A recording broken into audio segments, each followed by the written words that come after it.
what you're gonna do. You can't fight the future. Wrestling God. ProWrestlingRadio.com presents. Are you talking to me? Pro Wrestling Radio live online. You think The Rock actually cares? What is he doing here? Oh, it's true. I'm bringing everybody with me. That's hard time. To be the man. 6, 1. Can you feel it? I hate your ever. Hold the damn phone. That's how I roll. You're sex at the big dead. Come get some. Because I've done all of that. The king is back on his throne. Excuse me. And that's the bottom line because Stone Cold said so.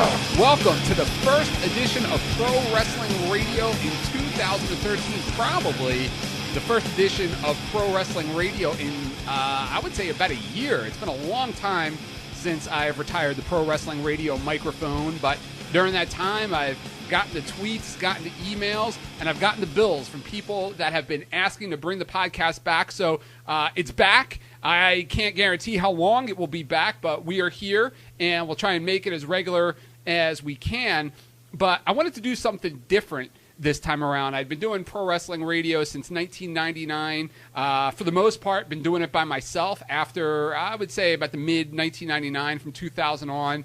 And, it's nice, and it's nice to have that control, but I think I think the fans and the listeners would appreciate a second opinion because, as most of you know, not only do I not know it all, I don't know a lot about much of anything. So I went through my Rolodex and, I went over Ric Flair's number because, you know what, quite frankly, I didn't think he had enough star power to do this show. I went to The Rock, and The Rock, of course, was injured, and he gave me this whole speech about his gallbladder and talking. And, of course, Hulk Hogan, he's busy with a divorce and his restaurant. So I went to the biggest star I know, and that is Luke Hawx. So Luke Hawx is joining me, and Luke is going to join me regularly as the co-host of the show. Luke, welcome to Pro Wrestling Radio. Hell yeah, the Steel Worlds from Stone Cold Steve Austin. He wasn't available neither. He was shooting his redneck TV show. I didn't even ask him. I mean, I saw you in the Rolodex. Yeah, he's not nearly on my level. Dude steals my haircut, steals my beard, Steals your money. money? About stealing his finish. I'll make more money that way, probably. Exactly. I didn't even look at him. I saw you in the Rolodex, and I tossed Austin's number aside. Smart man. Yes. You said you didn't know anything. You know a lot saying something like that. Well, first show here, so, what I'd like to do is Luke and I will throw some topics around, and, Luke's been in the business for a long time. Luke, how many years have you been in the business now? I know it's been, over 10? Oh, yeah, I'm going on my 14th year. This will be my 14th year. Yeah, so Luke's 14 years in the business. I don't do much anymore, but I had over 10, so I thought, it'd be cool every once in a while to kind of throw some stories. You've had more than me. Well, I don't know, but you're the star. I don't know. You've closed more promotions than I have. I definitely did that. You got me there. Yeah, I'm beating you on that one for sure. All right, so let's get into it. I thought, what would be fun is over the last couple of weeks, I've been putting up some old Wrestle Draft shows on ProWrestlingRadio.com. That's where I used to open up the phone lines for callers. They'd call in and they'd pick their favorite wrestler. Some of them were just absolutely ridiculous. But you know what? I'm a nice guy. I let them make their pick. So it is the NFL Draft is coming up. I know, Luke, you're a huge NFL fan like I am. And, I'm not going to sit here and go through an entire Wrestle Draft with you. But let's just take a look at the first and maybe the second pick there. Let's say, you've inherited one of these promotions that you've closed down.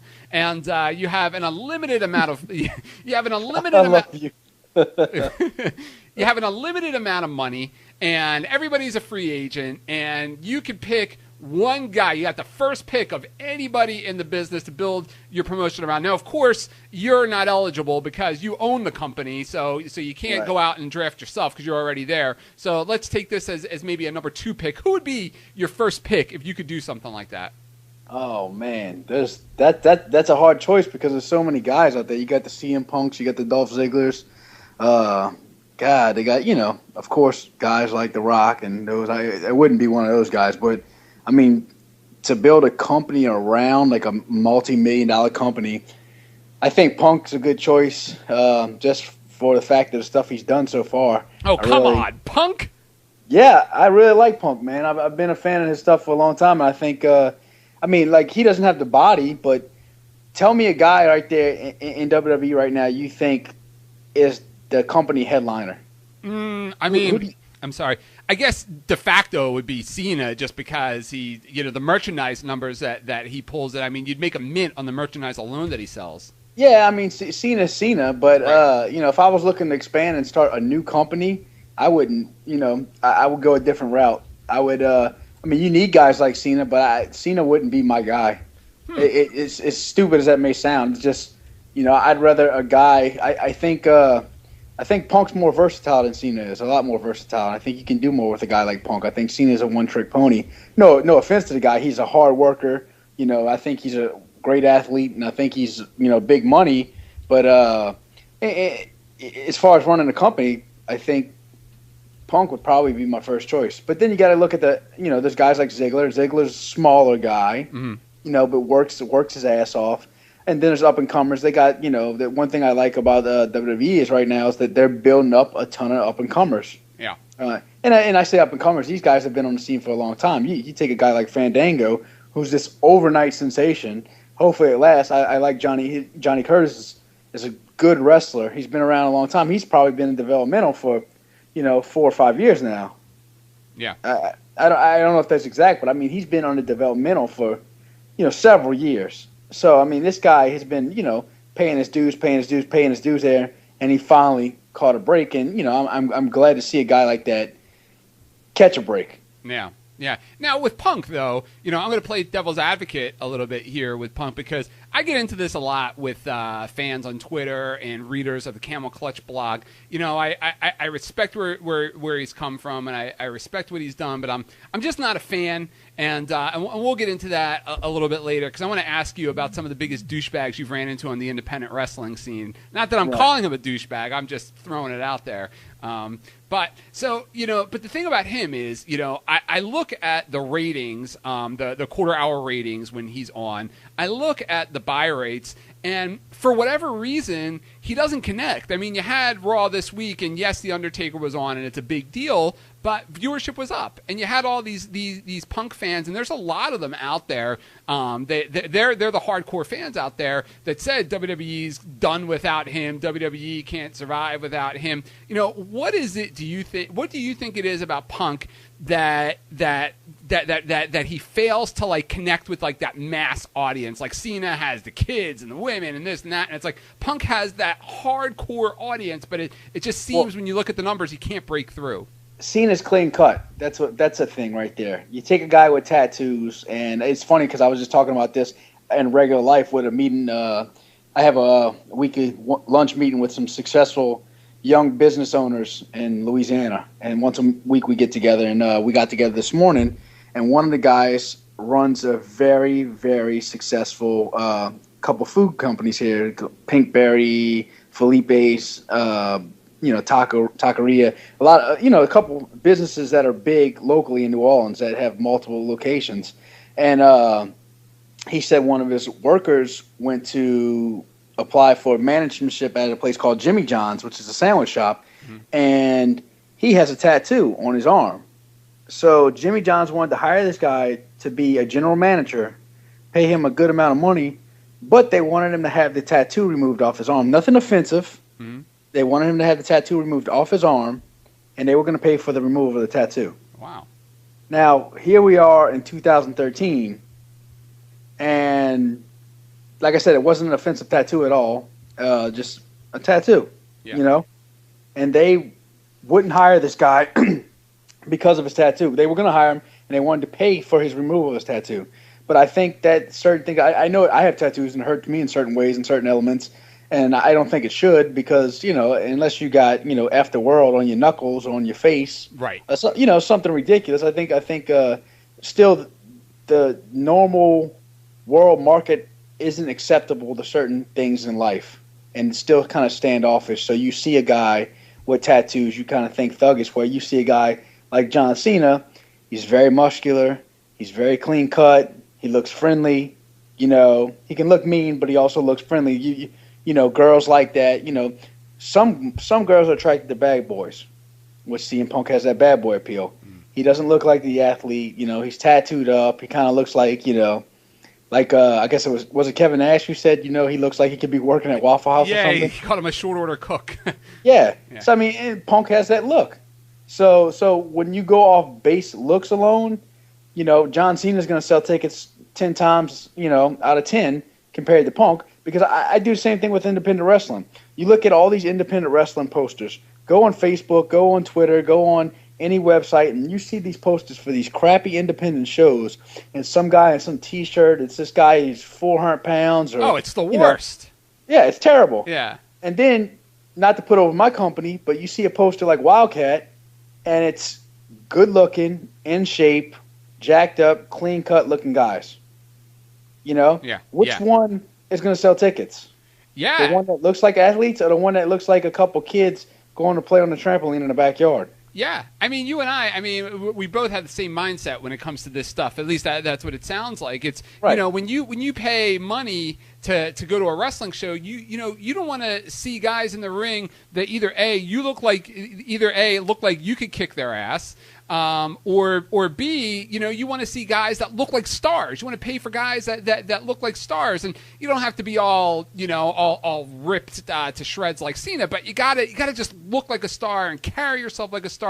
And you're exactly right. And I see these all the time, you know, on Facebook and Twitter, and I get all these press releases for Camel Clutch of these independent shows.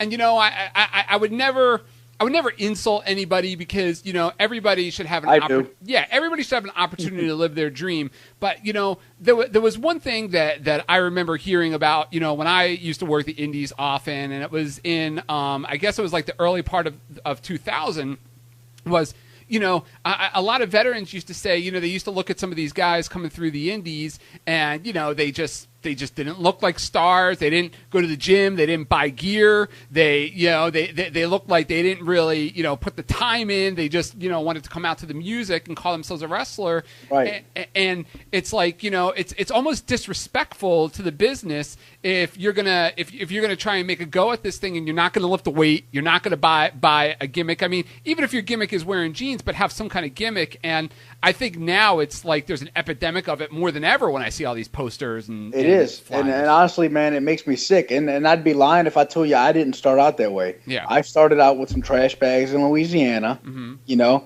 I was wearing the T-shirt, wearing the jeans, and, you know, the Hardy Boys were really cool and just got really popular back then. So they had, you know, everybody had the tight shirts, and, you know, so like that kind of fell into a fad that got overdone. Right. And, you know, but you have to learn. You have to learn. But somebody has to take these guys under their wing and say, look, this looks good. This doesn't look good. This is professional. This one's not.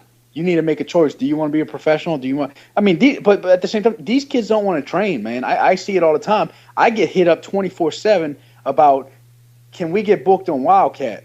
I say, hey, come to this training seminar. Or I say, hey, come to the school and train with us one day. Let me see what you got. You think they come? Nope. Hell no. They got every excuse in the book not to come train. But if you booked them on a show, I guarantee you they'd be there. Yeah. And it's a shame, man. It's really sad with these independent promotions. And wrestling's a really simple formula. You put on a good show with good guys, you're going to do well. Mm-hmm. And if you don't, you're not going to do well. So it's just, bottom line, it's cut and paste. You know, it's simple. But yet people still don't get it, and people still run these shows, and they do it to, just like you said, just to call themselves a wrestler and come out to their music. Yeah. Yep. You know, and I definitely want to talk about more about this, whether it's today or another time, because I think we could talk a whole hour on that in itself, especially with you being out there now and doing it and being a part of it. But yeah, you know, you're right, and I hold no, you know, and I hold no ill will or I, you know, I totally get the guys that are just starting, because everybody, whether, you know, they're Hulk Hogan or Steve Austin or CM Punk, you know, I mean, CM Punk used to wear basketball shorts and he was a skinny kid, you know, on the indies. It's just, it's all about putting that work in, and you could eventually see it, like yourself and Punk and all these other guys. But then you have the guys that have been on the indies for 7 years, and they're just as out of shape as they were since the first time I met them. So I agree. Yeah. All right, so you take CM Punk with your first pick in the draft, and you know, it's hard for me. You know, I look up and down the roster, and I'd probably lean a little more towards Randy Orton, and I know that Randy Orton gets bagged on a lot on the internet. Dude, that's a good pick. He slipped my mind, honestly. Yeah, Orton's a really good pick. Yeah, and I think that's a part of it, is that Orton's been kind of marginalized these last couple of years, that people don't think of him, when they think of a top guy, they think of a CM Punk before they do an Orton. But what I've always found interesting about Orton the last couple of years, I was never a fan, couldn't stand him, but I really came around the last couple of years, and I'd like to get your take on it, especially actually as somebody in the ring. Is it seems like ever since they've kind of demoted Orton, that it's almost lit a fire under his ass, and it seems like he works harder. I mean, he has all of these kick-ass matches with Ziggler. He had those killer matches with Christian. Had some good matches with Alberto Del Rio. Had some good matches with Punk. And I just think that that Orton has that star power and that star appeal, and on top of everything else, just like Punk, he can go in the ring. Orton definitely has that. I'm a big fan of Orton. I can't believe I even let him slip my mind. But like you said, he kind of falls back to those guys nowadays because Orton's not talked about. But Orton's very over. For instance, last time I did some shows with WWE about a month or so ago, Orton, they got just as big as pop as anybody, and all he had to do was walk out the curtain. Once that music hits, he does his little pose. I mean, Orton's a star. He's a huge star. He's a draw. He's a guy they need to do more with. Yeah. I think Orton can do a little more as far as the what aspect that I'm looking at. I'm looking at more of the. I don't want to say draw. Draw's the wrong word. I'm looking at presence. Yes. Not working out wise. He looks great. Looks like $1 million. I think he needs something to be a little more flamboyant, I guess, in the ring, like towards coming out the ring. Yeah. If you might agree with me, you might disagree. I don't know. I think like he needs to have a little more energy. I would think. But as far as ring work goes, looks, talking, everything, he's a number one guy for sure. Interesting. And yeah, and people listening to this show, if you want to leave your pick, we'll have this up on the website. You leave a comment, you can tweet at us. But a real interesting topic, and here we are. I didn't think we'd have enough material to go for an hour, and we're already almost 20 minutes in, and we've only gotten past topic one. So we got a lot more to get to. The Rock, The Rock, he came out of WrestleMania with this horrific injury. He was scheduled to do this movie, to do Hercules, and he tried to rehabilitate the injury, rehabilitate himself without going through surgery. He winds up hurting himself even more in the gym. So now he has the surgery. He's delaying this movie. You have some director, I think it's Michael Bay, that comes out and says The Rock needs to grow up and stop wrestling. And I'll throw this to you because what some people might not know about you is you actually do a lot of work in movies as a stuntman, and you do this a lot. So, Right. I mean, it's a much different level, but, if you put yourself in those kind of shoes as an A-list actor, as somebody that commands the kind of money that The Rock does, but also has this love for wrestling, do you think we'll ever see him wrestle again? I don't know. This could have been the last time, considering that he's injured now. Mm-hmm. If he wouldn't have been injured, I'd say different story. But the injury throws a whole monkey wrench in the thing. And people can bash The Rock and say, you're not there, you're not this, you're not that. But he's The Rock. And do I wish he was there more? Yes, I do. Am I this massive Rock fan of wrestling? No, I'm not. But I do respect the guy. The guy's amazing. Yeah. You can say what you want about his ring work, say what you want about, him missing days, like I said, but he's amazing. He's The Rock. He puts asses in the seats, bottom line. And the main goal of a wrestling show is to put an ass every 18 inches. Okay.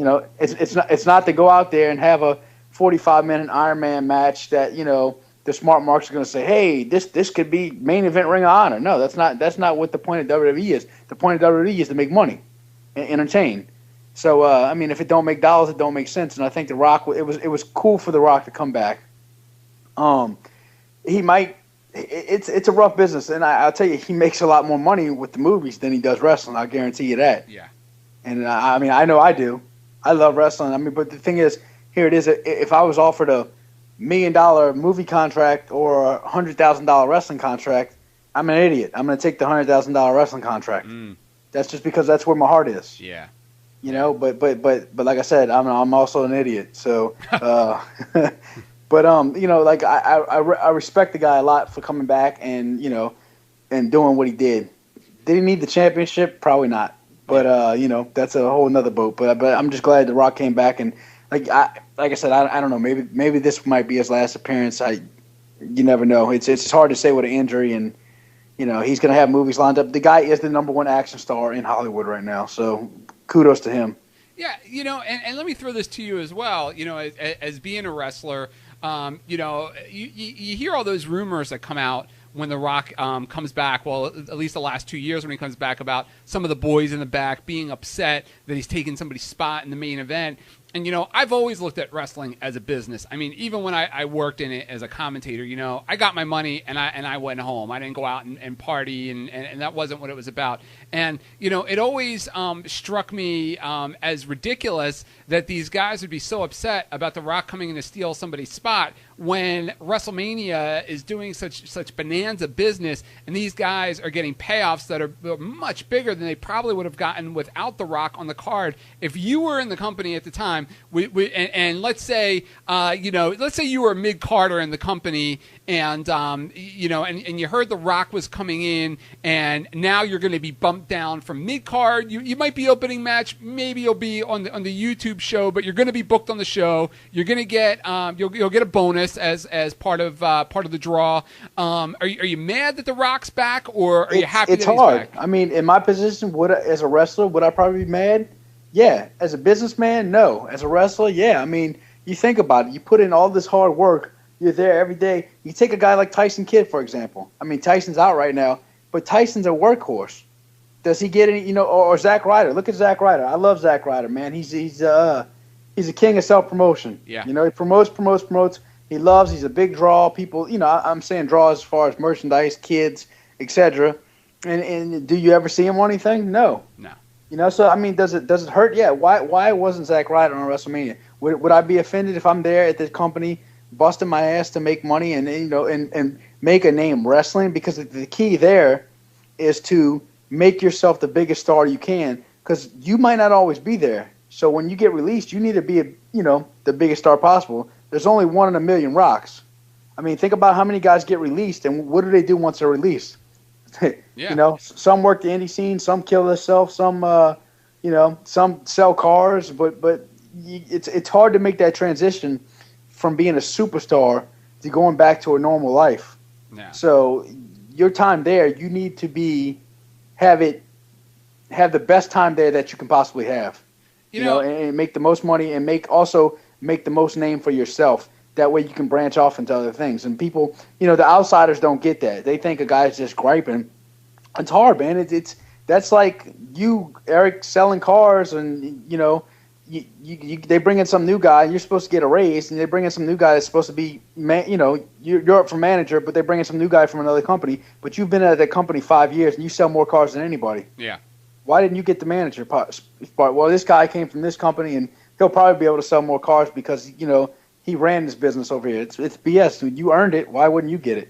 Yeah, I mean, you can see you definitely see both arguments, and then you can look at the other argument where it's like, okay, here's this new manager coming to take over the lot. He's going to increase business by 5,000%. So yeah, you know, I'm not the manager anymore. I'm not going to make the same percentage of commission on the cars, but instead of making, I don't know, let's say 5% commission on selling 10 cars this month, I'm going to make 2.5% on selling 500 cars this month. So I can see both arguments. Right. And then the next thing is I think, honestly, do I believe The Rock and Cena should have wrestled? No. You know, especially the more I think about it in this conversation, Rock should have been building up another superstar. Mm-hmm. You know, did Cena need the rub? No, he didn't. Yeah, he was getting his win back from last year. But think about it. How much better would it be to be making a new superstar?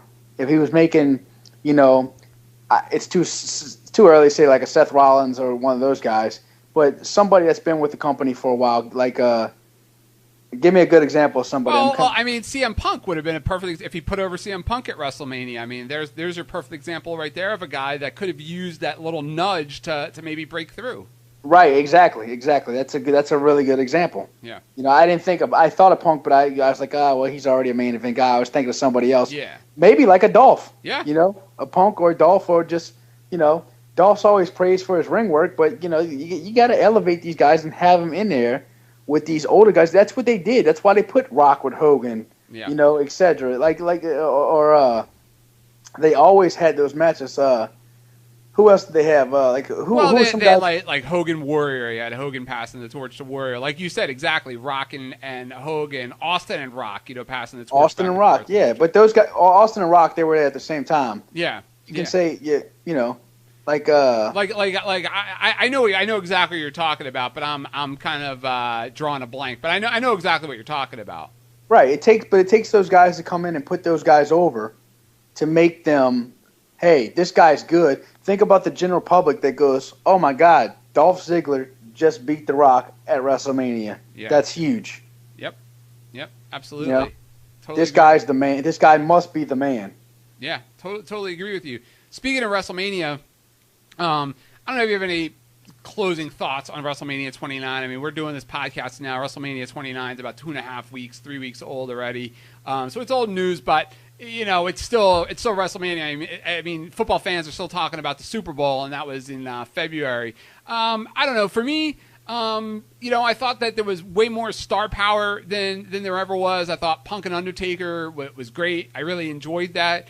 Hunter and Brock, I thought they really worked hard, but something just wasn't connecting. I think maybe the fans were just, the fans were coming down off of Punk and Undertaker. I think the match placement there really hurt Hunter and Brock because I think they worked really hard, but it just wasn't doing it for me. And the same with Rock and Cena. I think Rock and Cena worked real hard, and I love the psychology of playing off of all the spots from their match last year. But again, it was like, I really don't need to see it. So overall, I thought it was okay. I thought Punk and Undertaker definitely stole the show. But I certainly don't think it was the best WrestleMania of all time. No, I don't think so neither. I think Punk and Undertaker stole the show too. I thought the opener match was really good also. Yes, definitely. Yes. I didn't like a lot of it. I think it tends to be. It seems like it's going to be. You have so much high expectations for it that you always get let down. Mm-hmm. Yeah. But at the same time, they had some good stuff. I'll be honest with you, man. I used to be a massive Brock fan. I was a massive Brock fan when he went to UFC. Mm-hmm. Now I really just like to see him kind of disappear. I don't think he's worth it. That's a guy that I can say they should be mad about that's being there. Yeah, you're right. You're right because he doesn't even bring in the same amount of business that The Rock does. Right. I don't think he brings in the business. I think he's been a letdown. I don't think he really cares. I think it's just a paycheck for him. I mean, he's never there. Why isn't the guy working more? How many shows did he do last year? What did you three matches? I could be wrong on that, but I mean, I don't even know if he did 3 matches. It was crazy. He barely did anything. Yeah, and that's a guy spot right there. I mean, the same can go for Triple H. Look, is Hunter a good guy? Hunter's Hunter. He's the he's the son-in-law of the company. He's probably going to run the company. But did he need to be on WrestleMania? Yeah. Why couldn't Zack Ryder be on WrestleMania? Well, you could have asked Hunter because you've worked with Hunter before. Yeah. I should have asked him that before I get never welcome back again. But I mean, if they asked my opinion, I would say honestly, I don't hold no punches. Yeah. I would ask the question, and maybe he'd give me a logical answer. Yeah. And maybe it's something I learned. I mean, I've got no problem. I would be disrespectful, but I'm not being disrespectful by saying anything. It's just my question. Why, Yeah. I think Hunter's had a lot of memorable matches. Do I think Hunter's time's up? No. I mean, he's still got gas in the tank. Could he have done something on Mania? Yeah. But it's just like I just feel like some of the younger guys, it's time for to start using those guys. I hate to see a lot of guys get held back all the time, and it's always going to be that way. But for the life of me, I just don't comprehend why. And I keep saying Zack Ryder, but I don't understand why guys like that don't get used more. Yeah. He's making money for the company. Or Tyson Kidd. You can put Tyson Kidd in there. I know, again, he's hurt. But you can put Tyson Kidd in there with anybody and have a 5-star classic. Yeah. So, Yeah, He's you know, I would think that Daniel Bryan's kind of broken that ceiling, so to speak, because Bryan was a guy that I always thought was just a phenomenal worker, if not, you know, the best on the indies, you know, during his time period. And he came in there, and you know, he was up, he was down, he was up, he was down, but they really seemed to be using him as a solid utility guy. And I would hope that would open the door for some of these other hard workers, and I think it has for guys like the Shield, and maybe right. You know, Tyson Kidd when he comes back, and Zack Ryder and those kind of guys. I think Daniel Bryan's really done a lot for those guys. He's awesome, man, and you know, a lot of people like Bryan. A lot of people, it's all about having an office behind you, and a lot of the people are behind Bryan. They weren't at first. Yeah, you know, he, like you said, he's broken that character. He's got behind it. He went from being that serious wrestler to being more of a comedy wrestler now, and he makes a lot more money. And I guarantee he's not complaining. But is he an awesome athlete? Is he a hell of a wrestler? Is he one of the best there? Hell yeah, he's awesome, and it's good to see a guy like that come from the indies and, you know, now a top guy. I'd say he's a top guy also. Yeah. You know, he's put in top spots. Right now it's great for him to be getting rubs from The Undertaker. You know, that's memorable things that if you would have asked the guy 10 years ago, you see that guy standing on the side of The Undertaker, you know, on a pay-per-view, you'd have said, hell no. You would have laughed, you know. You would have said, yeah, he's a great worker, but he's a Ring of Honor guy. That guy, you know, you'd never see a guy in the ring with The Undertaker. Hell no. Yeah. No, you're absolutely right. You're absolutely right. No pun intended on that hell no, by the way. You know, and just looking ahead now that WrestleMania 29 is in the books, you know, what do you think is going to be the WrestleMania 30 main event? You know, I did a blog on the website, and I threw it out there that I think Cena and Undertaker will wind up being a main event because I don't see anybody else filling those shoes opposite of Cena. And I think for the 30th, they really need somebody huge on the other side of The Undertaker. I'd love to see them give Cena some kind of a streak with the title and have like a streak versus streak thing going. What do you see in the main event for next year? I'm not trying to start any rumors, and I'm not trying to, but I heard there's a little thing about a hometown guy, Luke Hawx versus The Undertaker, you know. So, like, it just, you know, he don't stand a shot in my hometown. I mean, tell me, it's, you know. Well, you always crazy. Put over the hometown guy. It's exactly. So, like, I heard a little rumor. I'm not confirming anything. Well, what's a semi-main event? Semi-main event. It's a good question. Yes. I'd probably have to say David Otunga versus Big Show. David Otunga? Oh, yeah, he's great, isn't he? Oh, come on. David Otunga. What, did he pay you to say that? Yeah, that dude's terrible, bro. I don't understand how that dude has a job. Oh. I understand it, but I don't get it. It's like, for the life of me, why? I mean, I thought for the longest time when they were putting them on matches on TV, I said they have to be doing this to rib the boys. They have to be doing this to make a joke so everybody can just laugh and go, ha ha ha, watch this guy, you know what I'm saying? Watch this guy screw up. I guess, you know, I think a lot of it really is his fiance. I think he's engaged to that Jennifer Hudson, and I think that, you know, WWE, they get such hard-ons for celebrities. I think that's really it. You think? But I mean, he's a Harvard graduate. I think that has some. You know, he's a black Harvard graduate. You know, that with a great body. Yeah. So I think that has something to do with it. So it just, but at the same time, I wouldn't see why they put the guy on Raw. You know, I mean, I could see him in the spot as like the assistant and doing all the other stuff. Like, that made sense. But when they put him in matches week after week, I was like, God, they have to be doing this to rib everybody, just to get some inside laughs. Yeah, that's what I think.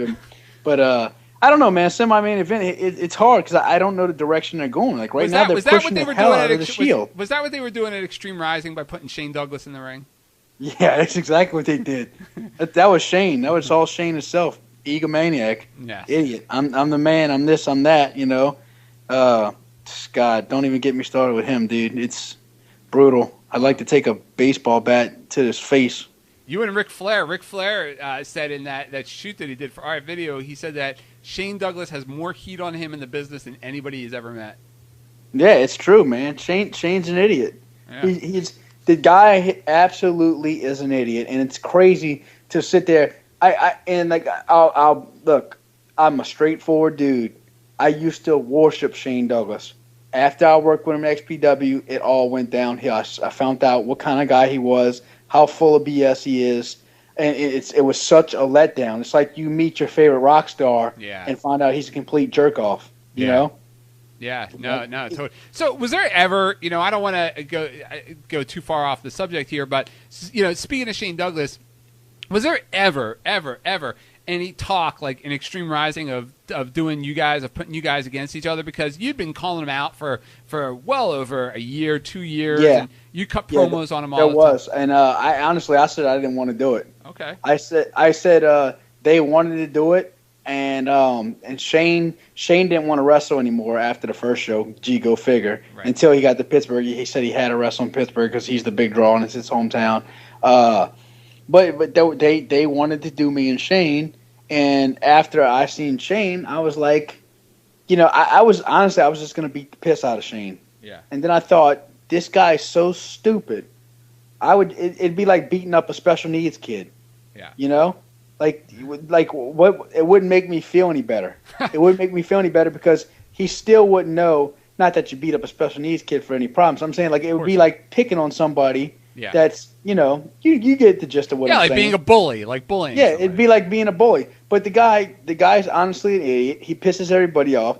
Does he need to get his ass kicked? He needs to get his ass kicked. And like the more I was around him, the more pissed off I would get. The more I wanted to beat him up.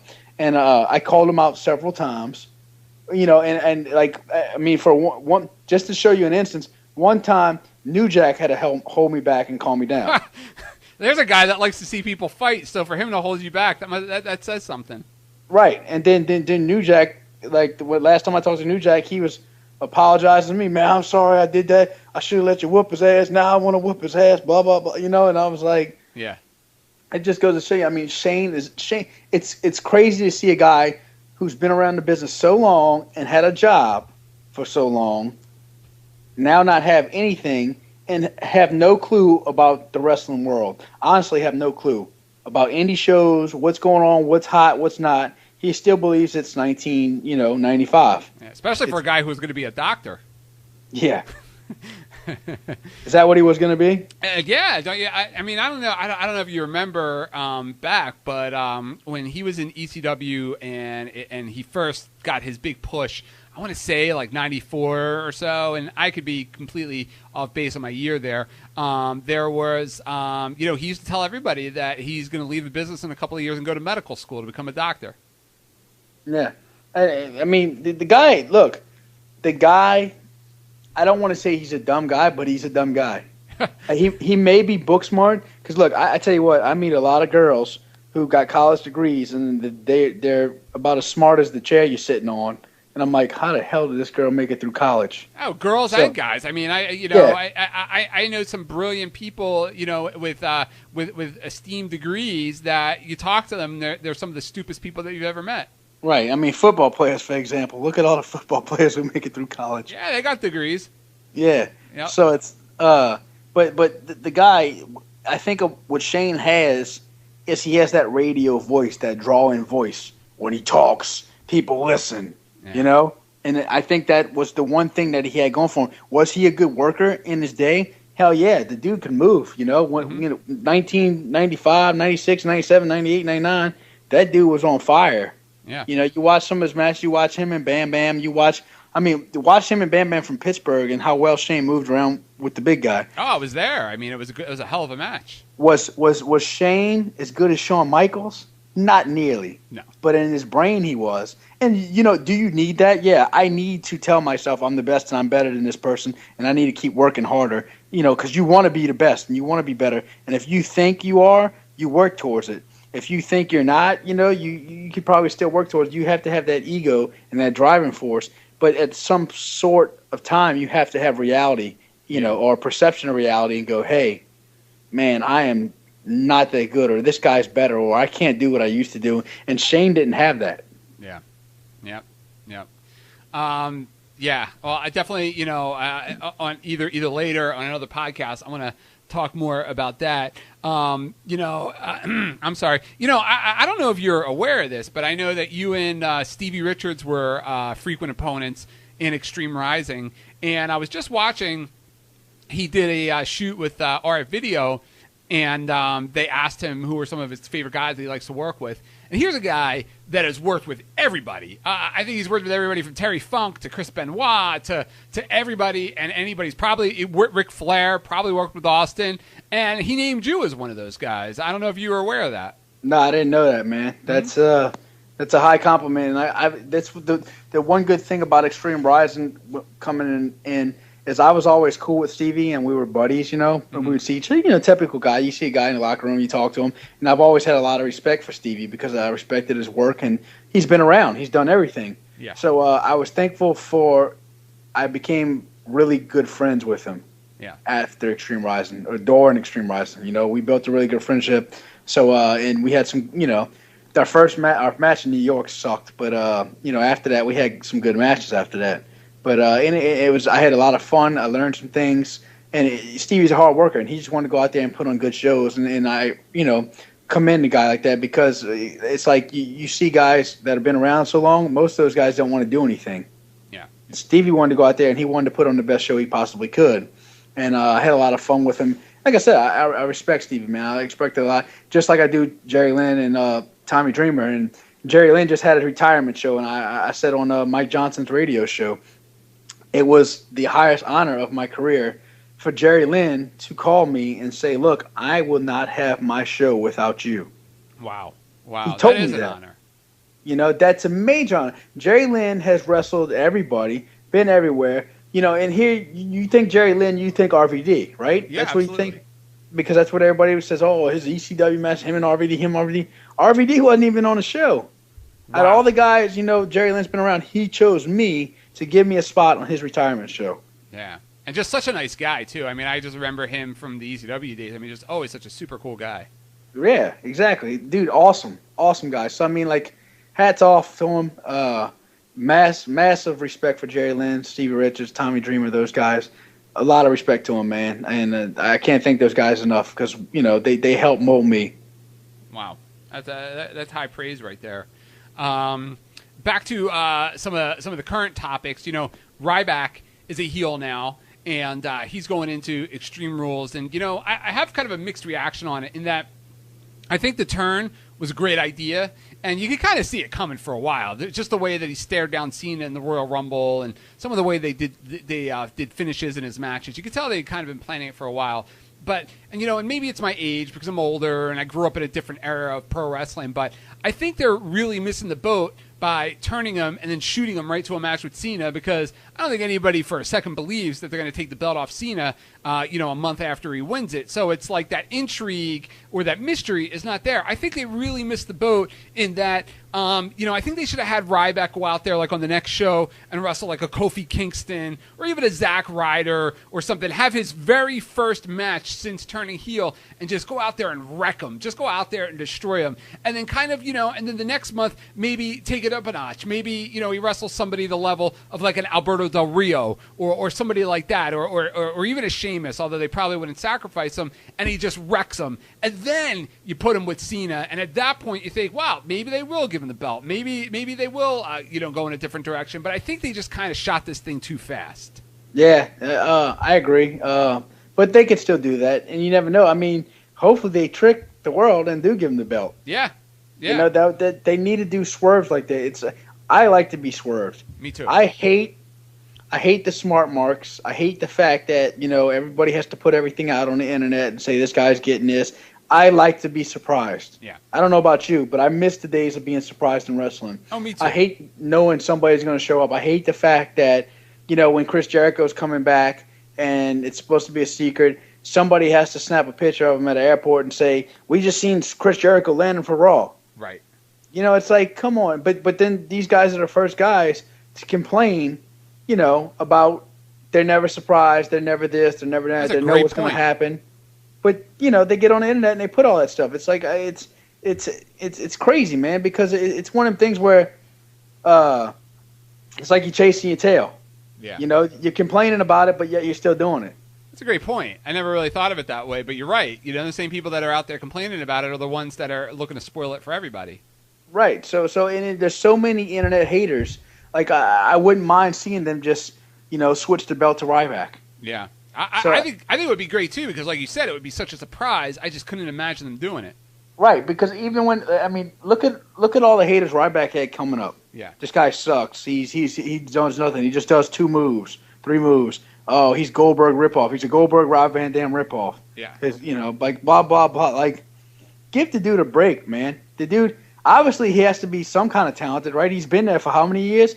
He's been there for probably 8 years now. Absolutely. And, and I mean, fans aren't stupid. You put a guy out there, if he sucked that bad, he wouldn't be over. But he's got the whole crowd chanting, "Feed me more." I mean, he's not my favorite wrestler, but I can certainly respect his talents and see, and acknowledge the fact that he's good, he's gotten over, and he can work. I think it's ridiculous too when people say, "Oh, he can't work." I mean, the dude wrestled CM Punk for like 15 minutes. He's wrestled, other guys, for over 10 minutes. And, it's funny because, and I'm sure you see this all the time, it's funny because they'll take a guy and they'll give him a gimmick like as a monster that he's supposed to go out there and destroy everybody. And he goes out there and, he beats these guys under, in under 5 minutes, and they say, well, he can't work. And it's like, idiot, he can work, but it's his gimmick. And, right. Sometimes people can't separate the two.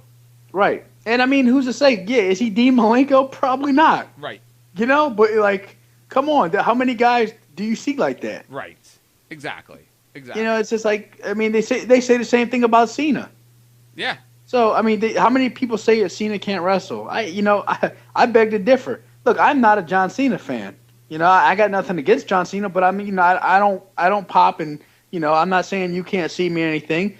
When he comes out, but I give credit where credit's due. The dude's good, and the dude makes money, and he draws money, and he does his job well. How does he treat the young guys backstage, like you? Like, I mean, not that you're a young guy, but somebody like yourself that comes in and is an enhancement hand. How does he treat you guys? Let's see. At first, when Cena was first there, very cool. I used to talk to him all the time.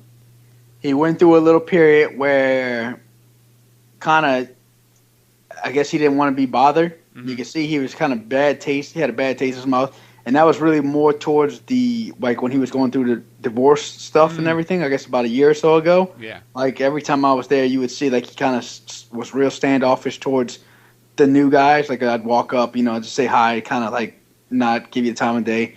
The last few times I've been there, he's been really cool. Very cool. Sit there and talk to him. I worked Santino in a dark match a couple months ago before Santino got hurt. Mm-hmm.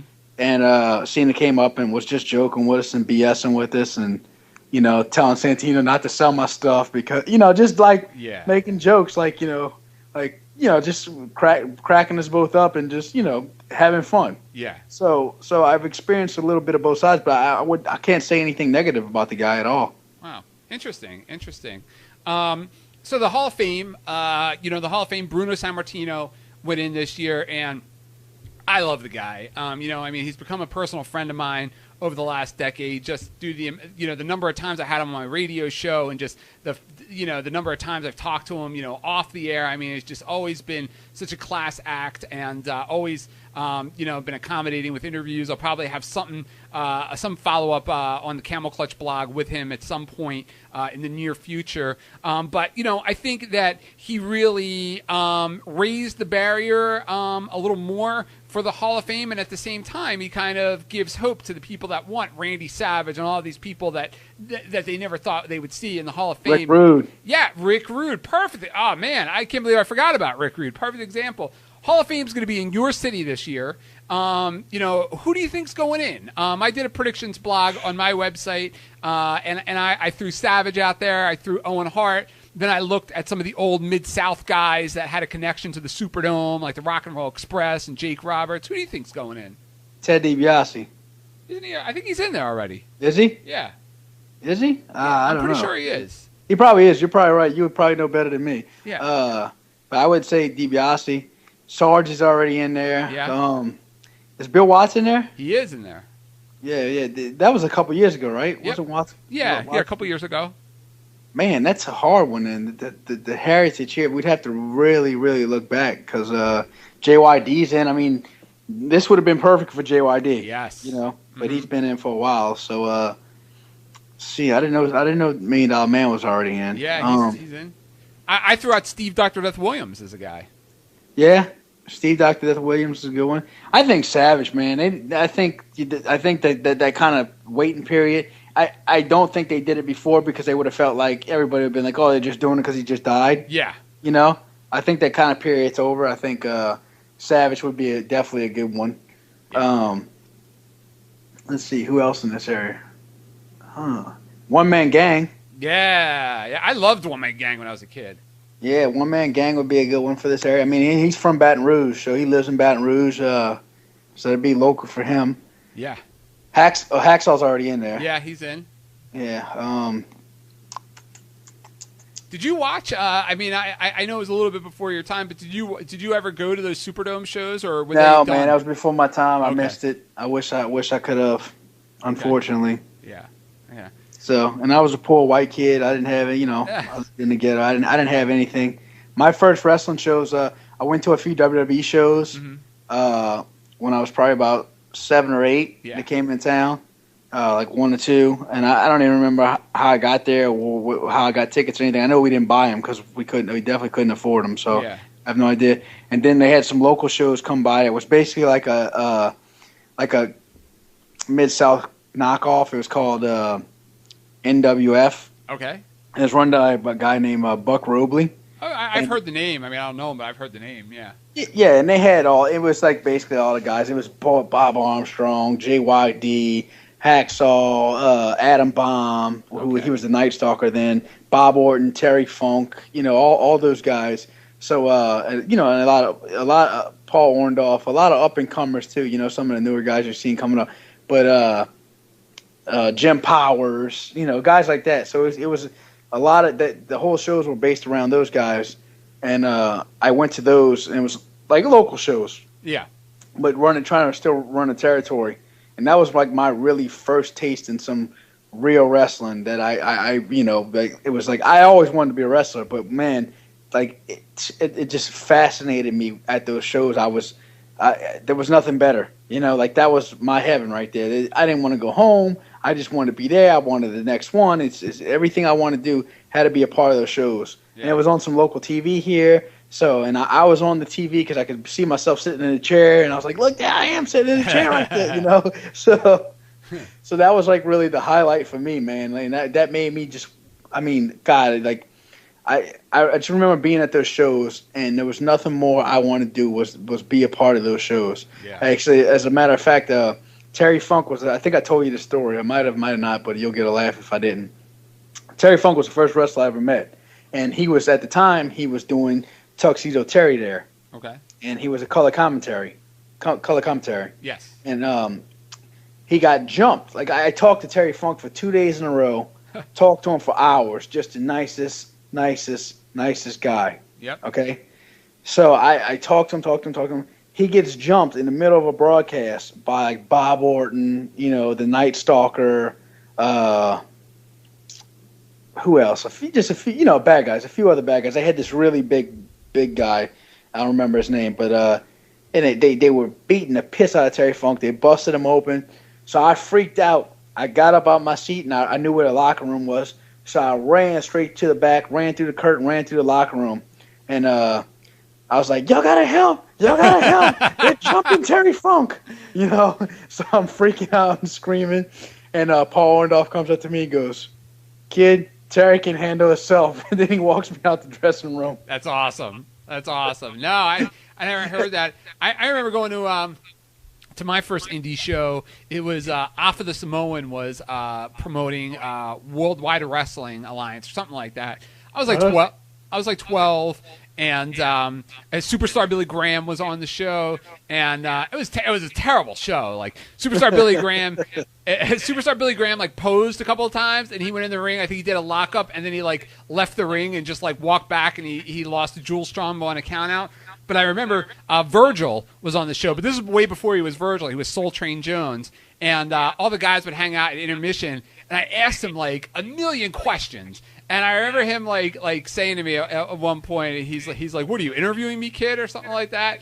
But yeah, it's the indie scene. I mean, it was so much different back then, as there weren't as many stars on the ones out here, but it was a wild deal, the indies back in those days. Yeah, man, it was crazy. It was fascinating is what it was. That was my first chance to get like a live one-on-one taste of it instead of just seeing what I loved on TV, because I always knew I was going to be a wrestler. From the time I was a little kid, I just knew it. It's all I ever wanted to do. It never went away. It's still to this day. I've never thought about quitting the business. I've never thought, I wouldn't know what to do if I didn't have wrestling. Yeah. So, absolutely, man. We've been talking almost an hour now, and I think it's a good time to wrap up. I know you have a lot of stuff going on, so I just want to give you the floor and plug whatever you want. We got a big show coming up at Wildcat Sports this weekend. In Gretna, Louisiana, we're making our debut on the West Bank. We got Chris Masters coming in. We got Bestia 666 from Mexico coming in. Of course, myself. We got me versus Mike Dell, Bolt Brady, all the stars of Wildcat like Buku Dow, Matt Lancey, Carlos Socorro, Blake Wilder. And it's going to be a really good show, man. I'm sure you can check us out on the web. Check us out on YouTube.com, Wildcat Sports. That's cat with a K. Check us out on our website, wildcatsports.com. Facebook, like us, tweet us, do whatever. Find us and hook it up, man. Just check out our product. We got a good product. I say we got one of the best product on the scene today, and I'd put it up against any show. I'd put it up against Ring of Honor. I'd put it up against TNA or any show on the scene. I think we got a lot of good workers, and we got a hell of a talented roster. So definitely give us a try. It's free. You got nothing to lose. You can go on YouTube. You can type it in, and you get to watch a free wrestling show any time of the day. So check it out. Let us know what you think. Let me know what you like, what you don't like. I'm all open to suggestions, and I want to make the fans happy. So without the fans, there is no us. Bottom line. I want to see you bring in Shane Douglas and do the Shane Douglas Luke Hawx match. That's what I want to see, since you're taking suggestions. Shane Douglas ain't worth my time, dog. I got my focuses on Fat Hardy. That's right. You still owe him some revenge. Oh, I'm gonna beat his ass. Get it? Like he snipped out of it because Extreme Rising pulled those shows, which they owe me money, by the way. So I hope all the fans got their ticket money back, because I know they owe the fans money, and they owe me money. So. Yeah. Well, as far as me, you can catch my blogs on camelclutchblog.com, updated all the time. And, of course, prowrestlingradio.com. You can hear this show. I got a ton of old podcasts going back to 1999 on there. I have a YouTube channel, which I'll be putting this show up on the YouTube channel at some point as well. You can look for me at user Camel Clutch Blog, Camel Clutch Blog on Twitter. And, this was great. I'm excited. We'll try and set something up and do this again in 2 weeks. I mean, I have so much on my list that I didn't even get to with you. I mean, I wanted to talk about the CZW, XPW stuff. Wanted to talk a little bit more about the Extreme Rising and the Fallout and all that stuff. So we'll hit on some of that next time. But I want to thank you for doing the show today. I'm not going to thank you for joining me, because it's your show too. You're the co-host, and it was a blast. I'm looking forward to doing it again in 2 weeks. Hell yeah, maybe we'll get Shane Douglas on. I'll call him out over the air and call out his BS. Now that's ratings right there, my friend. And let's do it. We just got to trick him. He won't do it if we tell him I'm on the show. We'll have to do it, on the slick. Yeah, and you know what? Maybe at some point too, I think I've always kind of envisioned this show, you and I doing something live, whether it's on one of those Blog Talk radios or something. So I think I think there's something here, and we'll get people more involved. Like next time, I want to open up a Google Plus Hangout room and have people just hang out while we're doing the show, and hopefully they can listen live. So I want to do a lot of different things down the road. This was just kind of the first one to get our feet wet. So just keep on visiting the website, and sometime over the next couple of weeks we'll expand the show and do more things with it. So again, I want to thank you, Luke, for hanging out, and good luck with those Wildcat shows. And what's your Twitter handle so people can follow you out there? Luke Hawx 504 on Twitter. That's HAWX. Luke Hawx 504 on Twitter. All right, we'll see you next time on Pro Wrestling Radio.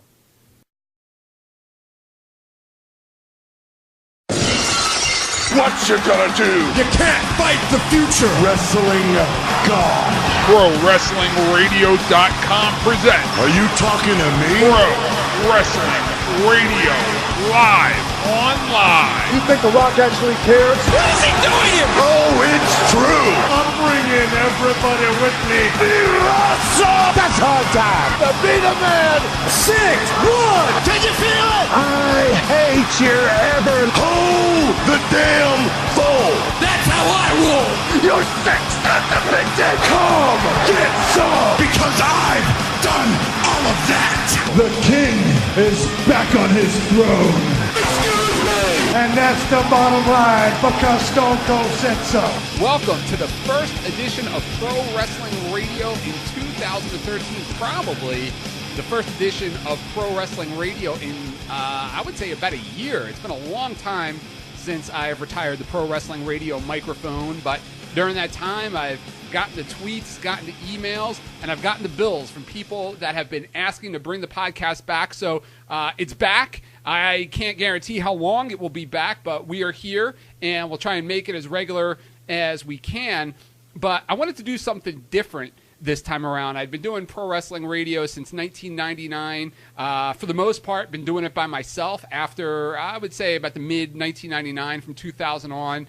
And, it's nice, and it's nice to have that control, but I think I think the fans and the listeners would appreciate a second opinion because, as most of you know, not only do I not know it all, I don't know a lot about much of anything. Skew about some of the biggest douchebags you've ran into on the independent wrestling scene. Not that I'm calling him a douchebag, I'm just throwing it out there. But the thing about him is, I look at the ratings, the quarter-hour ratings when he's on. I look at the buy rates, and for whatever reason, he doesn't connect. I mean, you had Raw this week, and yes, The Undertaker was on, and it's a big deal, but viewership was up, and you had all these Punk fans, and there's a lot of them out there. They're the hardcore fans out there that said WWE's done without him, WWE can't survive without him. What is it? What do you think it is about Punk that he fails to like connect with like that mass audience? Like Cena has the kids and the women and this and that, and it's like Punk has that hardcore audience, but it just seems when you look at the numbers, he can't break through.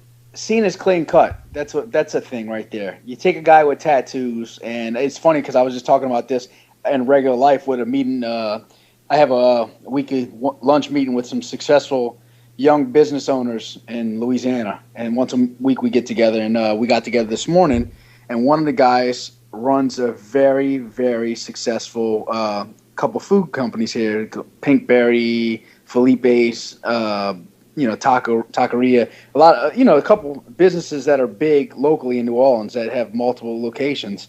And he said one of his workers went to apply for managementship at a place called Jimmy John's, which is a sandwich shop, and he has a tattoo on his arm. So Jimmy John's wanted to hire this guy to be a general manager, pay him a good amount of money, but that he pulls it. I mean, you'd make a mint on the merchandise alone that he sells. Yeah, I mean, Cena's Cena, but, right. If I was looking to expand and start a new company, I wouldn't, I would go a different route. I would, you need guys like Cena, but Cena wouldn't be my guy. It's as stupid as that may sound. It's just, I'd rather a guy, I think Punk's more versatile than Cena is, a lot more versatile. I think you can do more with a guy like Punk. I think Cena's a one-trick pony. No offense to the guy. He's a hard worker. I think he's a great athlete, and I think he's big money, but as far as running a company, I think Punk would probably be my first choice. But then you got to look at there's guys like Ziggler. Ziggler's a smaller guy, but works his ass off. And then there's up and comers. They got the one thing I like about WWE is right now is that they're building up a ton of up and comers. Yeah. And I say up and comers. These guys have been on the scene for a long time. You take a guy like Fandango, who's this overnight sensation. Hopefully it lasts. I like Johnny Curtis is a good wrestler. He's been around a long time. He's probably been in developmental for, 4 or 5 years now. Yeah. I don't know if that's exact, but he's been on the developmental for, several years. So this guy has been, paying his dues there, and he finally caught a break. And I'm glad to see a guy like that catch a break. Yeah. Yeah. Now, with Punk, though, I'm going to play devil's advocate a little bit here with Punk because I get into this a lot with fans on Twitter and readers of the Camel Clutch blog. I respect where he's come from, and I respect what he's done, but I'm just not a fan, and we'll get into that a little bit later because I want to ask. The last couple of weeks, I've been putting up some old Wrestle Draft shows on ProWrestlingRadio.com. That's where I used to open up the phone lines for callers. They'd call in and they'd pick their favorite wrestler. Some of them were just absolutely ridiculous, But you know what? I'm a nice guy. I let them make their pick. So it is the NFL draft is coming up. I know, Luke, you're a huge NFL fan like I am. And, I'm not going to sit here and go through an entire wrestle draft with you. But let's just take a look at the first and maybe the second pick there. Let's say, you've inherited one of these promotions that you've closed down. And you have an unlimited amount of you have an unlimited amount. You have an unlimited amount of money, and everybody's a free agent, and you can pick one guy. You got the first pick of anybody in the business to build your promotion around. Now, of course, you're not eligible because you own the company, so you can't go out and draft yourself because you're already there. So let's take this as maybe a number 2 pick. Who would be your first pick if you could do something like that?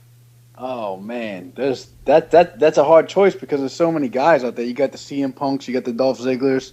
God, they got, of course, guys like The Rock and those. I wouldn't be one of those guys, but I mean, to build a company around like a multi-million-dollar company, I think Punk's a good choice, just for the fact of the stuff he's done so far. Oh, come on, Punk?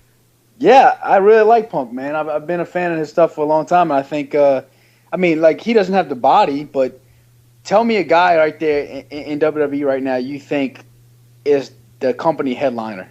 I'm sorry. I guess de facto would be Cena just because the merchandise numbers that. So I went through my Rolodex and, I went over Ric Flair's number because, you know what, quite frankly, I didn't think he had enough star power to do this show. I went to The Rock, and The Rock, of course, was injured, and he gave me this whole speech about his gallbladder and talking. And, of course, Hulk Hogan, he's busy with a divorce and his restaurant. So I went to the biggest star I know, and that is Luke Hawx. So Luke Hawx is joining me, and Luke is going to join me regularly as the co-host of the show. Luke, welcome to Pro Wrestling Radio. Hell yeah, the Steel Worlds from Stone Cold Steve Austin. He wasn't available neither. He was shooting his redneck TV show. I didn't even ask him. I saw you in the Rolodex. Yeah, he's not nearly on my level. Dude steals my haircut, steals my beard, Steals your I'm money? about stealing his finish. I'll make more money that way, probably. Exactly. I didn't even look at him. I saw you in the Rolodex, and I tossed Austin's number aside. Smart man. Yes. You said you didn't know anything. You know a lot saying something like that. Well, first show here, so, what I'd like to do is Luke and I will throw some topics around, and, Luke's been in the business for a long time. Luke, how many years have you been in the business now? I know it's been, over 10? Oh, yeah, I'm going on my 14th year. This will be my 14th year. Yeah, so Luke's 14 years in the business. I don't do much anymore, but I had over 10, so I thought, it'd be cool every once in a while to kind of throw some stories. You've had more than me. Well, I don't know, but you're the star. I don't know. You've closed more promotions than I have. I definitely did that. You got me there. Yeah, I'm beating you on that one for sure. All right, so let's get into it. I thought what would be fun is over the